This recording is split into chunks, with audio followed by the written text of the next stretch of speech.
How's it going, everybody? This is Cameron White with White Light Astrology, and welcome back to your favorite weekly horoscope. What the fuck is going on in the universe for April 22nd through April 29th of 2019. Thank you guys so much for being here and liking and sharing and commenting and subscribing. I love and appreciate every single one of you. This week is definitely not the biggest week. We don't have too much going on this week. We do have a few important aspects that are going on. However, next week's more of like the big boom that's going on. We have so much going on next week. But this week's highlights, the one thing that I really wanted to hit on was the South Node is going to be right on top of Saturn. Now, it will be exact by the degree, which is going to be 20 degrees of Capricorn this week, but it won't be exact by the minute until we get into next week. However, the reason I wanted to bring it up this week is because even though the South Node is going to be on Saturn at the degree, it's not going to be there at the minute yet, but the moon is going to be going over the South Node during this week, and I really do think that the South Node going over Saturn is really just going to bring a lot of presence this week, especially because next week we have so much more going on than just that I won't even be able to talk about that next week. We got to talk about other stuff. But as we go into this week with the South Node being on top of Saturn, I do think that there's going to be a very serious undertone about this week. The next big highlight that we have is, not only on Monday do we have the Sun conjoining Uranus, we have the South Node conjoining Saturn. That's going to begin. Later on this week on Thursday, we're going to also have the Moon conjoin the South Node and Pluto and Saturn while they're all together. And I think this is just going to be like a very kind of like serious moment that I really wanted to hit on. And then on Friday, we're also going to have Mars squaring Neptune, which is going to be a very interesting transit.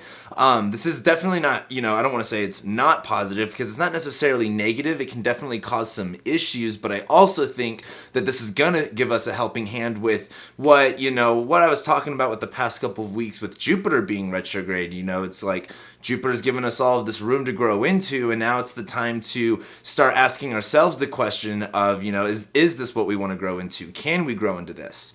And Mars squaring Neptune's kind of giving us that reality check of like, hey, what's, this isn't going to work. What's just not working with that sense of idealism right now? What's more realistic? What are the facts at this moment? What are the answers that we do have versus, what are we expecting? What are we wishing and hoping for versus what are we getting presented with us? So I do think that this week is going to offer a helping hand when it comes to kind of getting things together as, slowly but surely. Next week, a lot more things are going on. But with that being said, let's go ahead and jump into the horoscope. So starting off today on Monday, April 22nd, we do have the Sun conjoining Uranus. Now, again, the Sun is the main luminary. It brings light to everything. And as the Sun is putting the spotlight on Uranus, Uranus is now in Taurus. It's freshly locked in there. It's not moving back into Aries. I think this is just going to be a big time of looking at what Uranus is changing in your chart and what house is it in? What sign is it, or not what sign is it transiting, but what house is it transiting for you for the next 7 years? And as the Sun's on top of Uranus, what does this look like for you? This is extreme and unexpected change. This is, a revolution. This is, liberation. This is, freedom. This is a lot of unexpected stuff that can sometimes have pitfalls and feel like everything's falling apart. But at the same time, Uranus is, again, wanting to give us more freedom, give us more sense of more power and jurisdiction over what we can do. Uranus is like freedom. It's about liberty. It's about, I like to say I like using this word liberation because it's like taking something back. It's like taking something back and getting more out of it. It's like, finally I can have this and now it's the fuel that I needed to get out and be alive. It's very, it has a really positive feeling to it. I love that word. But as the Sun conjoins Uranus, where is this happening in your chart and where are you looking to make those changes? Where are you looking to get out of your comfort zone and grow into something new and something that you've maybe never done before? Also on Monday, again, we're having the South Node begin to make its conjunction with Saturn. And this is some real shit, guys. Like, Saturn's in Capricorn where it's like, hey, what walls are being built up? What walls need to be torn down? Where do we need to have a better structure, a better sense of efficiency and effectivity within that structure? And as the South Node goes over it, it's kind of like these walls aren't working anymore. And there's a certain level of tradition. There's a certain level of things that have been done before that have been practiced and carried on through generation. And the South Node going on top of Saturn is like some of these things that we've carried in don't serve us anymore. And you've got to look at what house this is in your chart to understand this, but there's some certain ideas and there's certain beliefs and there's certain ways of certain disciplines that you could be having on a certain, part of your life. And the South Node is saying, these aren't going to serve us any longer. And we have to, this is something that I'm probably going to be talking about in my Think Big Thursday episode, but how can we recycle and reuse what we have? Like, not all of this is going to work. We can't bring in all of this old stuff with us as we go into a new way of, I don't want to say like a new way of life. Like the whole world's, kind of in a flux right now. There is a lot of change, but right now we're in the middle of taking action steps of getting to a better place, of getting to something different. And right now with the South Node conjoining Saturn this week, this is really about going, I can't bring in all, it's kind of like if you're moving to a new place, you can't bring all of your antique furniture with you. Like, it's nice, it's cool, but at the end of the day, it's old as shit, it looks ugly, it's like oak, so it's super heavy and it's super fragile. Heaven forbid we break it. And the South Node going over Saturn's like, we can get rid of this furniture. We can, even though it's antique, even though it means a lot, it's just like, a physical item. Who cares? There's more important things that I need to bring. There's more important things to bring into this. And I really think that's what the South Node over Saturn is. And this also is a big time to look, what I was talking about with my monthly horoscopes of where can we take in more responsibility? Where can we implement more of, as Saturn goes retrograde next week, where are we going to be taking in more responsibility? Where are we going to be addressing more of these issues that Saturn can kind of bring and kind of getting a handle on them? Because that's the South Node. It's like, we're going away from this, so get a handle on it so you can focus your attention on the North Node. Then as we go into Tuesday, we're on April 23rd, we're also going to have Venus conjoin Chiron, which I did want to hit on because I think this is going to be interesting. Now with Chiron and Aries kind of bringing that touch of, sensitivity, yet also a lot of empowerment when it comes to that Aries stuff of, initiating and doing and not being afraid to face these fears and to kind of go into action. While Venus is in Aries and she's in her detriment where she can still do Venus things but in a limited supply, I really do think that Venus on top of Chiron is giving us, it's kind of like this one opportunity to really get ourselves the love and the value that we need at this moment. Venus in Aries, it's like, again, Venus can still do Venus things, but at a limited supply, and it's in Aries. This is more about the self. This is more about where do you want to put that value? Where do you want to place that love? Venus in Aries also values, individuation, individual people, uniqueness. Venus in Aries likes to have possession of things that they can own over. And while Venus is transiting Aries and it's going to be conjoining Chiron, this is kind of like, where do we need to have a little bit more of healing with this when it comes to, what do we want? What do we value? And this comes back down to Aries about ourselves. Where can we kind of put a little bit more sense of, healing love into ourselves, especially while the South Node's over Saturn and everything can be kind of in a sense, bleak. Venus conjoining Chiron's let's give a little bit of, admiration and courage to yourself a little bit. And also on Tuesday, we're going to have the moon conjoining Jupiter while it's in Sagittarius. And I do think that this is going to be quite hopeful. Because while the moon's in Sagittarius and, expanding, we're wanting to be more optimistic and more forward thinking, the moon's going to be conjoining Jupiter where this is kind of giving us a little bit more of a positive sense of hey, even though we're learning right now, even though we're changing, even though we're wanting to grow into something new, this is okay. And we're going to have, it's not about getting to the destination, it's about the journey. And I really do think that a lot of what Jupiter in Sagittarius is MO is definitely going to be the journey is more than the destination. But as the moon conjoins Jupiter, this is a time to really feel that and to be comfortable with it and to get excited about it. Then as we go into Wednesday on April 24th, that's when we're going to have the moon go into Capricorn. Pluto is also going to go retrograde, which isn't really necessarily the biggest deal in the world. I just wanted to let you guys know that Pluto will be going retrograde on Wednesday. But the moon will be in Capricorn. It'll be trining the sun while the sun's in Taurus. The sun's in Taurus now. We're wanting to create a little bit more stability, create a little bit more security. While the moon's in Capricorn, this is always a great time to get away from the, kind of detach yourself from the emotional side of you and just kind of get focused in on your work and get focused in on what needs to be done.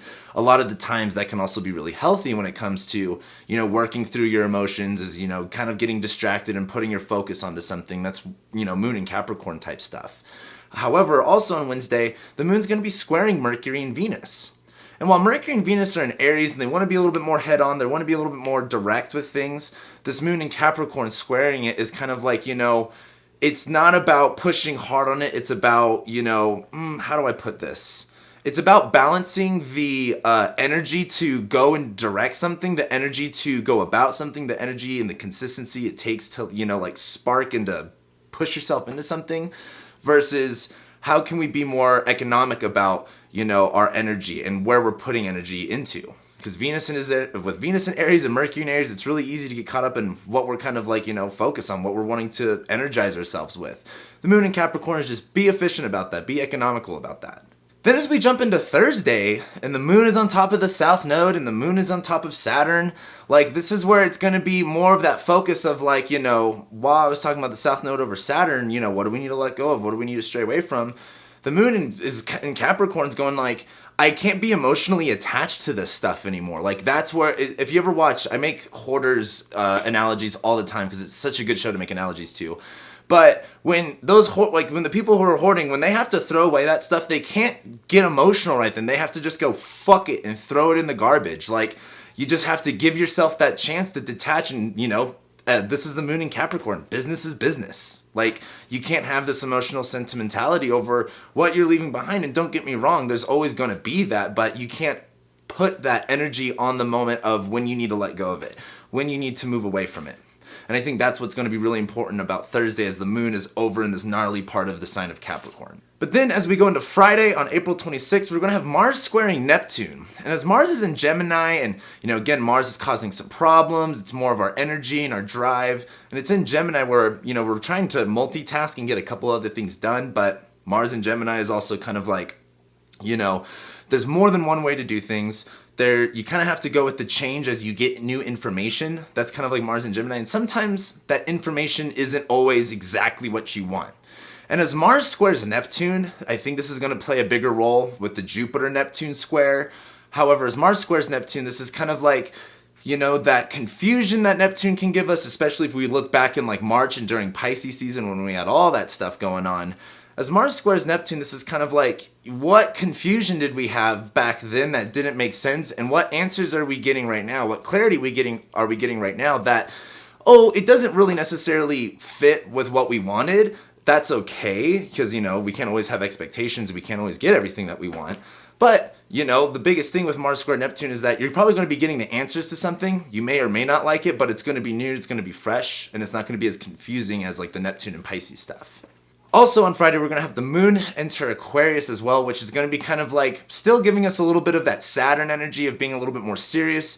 But of course, as the moon is in Aquarius and it's in an air sign, it gives ourselves a chance to kind of like be a little bit more open and let some more fresh air in. The analogy I like to make is moon in Capricorn is like a stuffy office with no, windows.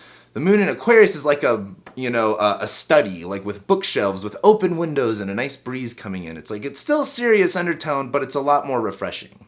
Then as we go into Saturday and we go into this weekend, not a lot's going on.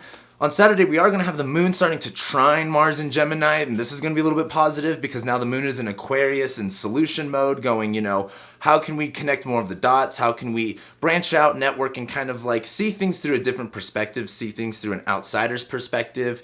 And the moon in Aquarius is just kind of giving more solutions and giving more answers to Mars and Gemini, for Mars and Gemini to work with. But then, as we go into Sunday, we're going to have the moon sextile Jupiter, and then the moon is going to go into Pisces. And so as the moon is still in the last couple degrees of Aquarius and sextiles Jupiter, this is Jupiter giving, a nice little dash of support to the moon of Aquarius, kind of like saying, hey, this is nice that you branched out and you connected yourself to something more rather than keeping yourself locked into a box. Let me give you some support with that. Let me show you, more options and what is available to you there. But then the moon's going to jump into Pisces where things are going to get a little bit more personal. When you have the moon in Pisces, things are you're a little bit more reflective on everything in a sense. It's the moon in Pisces. It's not necessarily one thing. It's kind of like going with the change of, not only your environment, but your emotions at that moment. And then by the time we get into next Monday, when we have the moon in Pisces, the moon is going to conjoin Neptune and the moon's going to start to square Mars, where the moon's going to be on top of Neptune and Pisces. We're going to feel some type of way is the best way to put it, but it's kind of like looking at the big picture. How do we feel about this? What are we being influenced by? What is, what's black and what's white? What's this and what's that? And while the moon's on top of Neptune, this is really going to saturate that feeling of like both duality and both, very confusing type energy. But I think what's going to be important is that it's squaring Mars, is that even though things may not exactly look like the way that you want them to right now, the best thing that you can do is get yourself aligned with where how you need to be in order to handle these problems, in order to handle these conflicts that could be arising during this time. And I think as we go into Monday, things are going to be a little bit more chilled out with the moon in Pisces. We can be a lot more reflective on what this past week has brought us and how we're going to go into the next week. Because next week, this list, Saturn goes retrograde, Mercury squares Saturn and squares the nodes. We're going to have the South Node conjoin Saturn exactly. We're going to have Mercury square Pluto and trine Jupiter at the same exact time. We're going to have the new moon in Taurus, and Mars is going to oppose Jupiter exactly. There's so much going on next week, I don't even want to talk about it. But like I said, this week offers us a big chance to kind of like reflect and focus on a few things as we go into next week, when next week is kind of like a really big turning point. Next week is very much like, not what this week was. It's kind of like addressing what this week is going to be kind of like showing us a little bit. So with that being said, thank you guys so much for being here and watching and liking and sharing and commenting and subscribing. I love and appreciate every single one of you, and I'll be seeing you next week.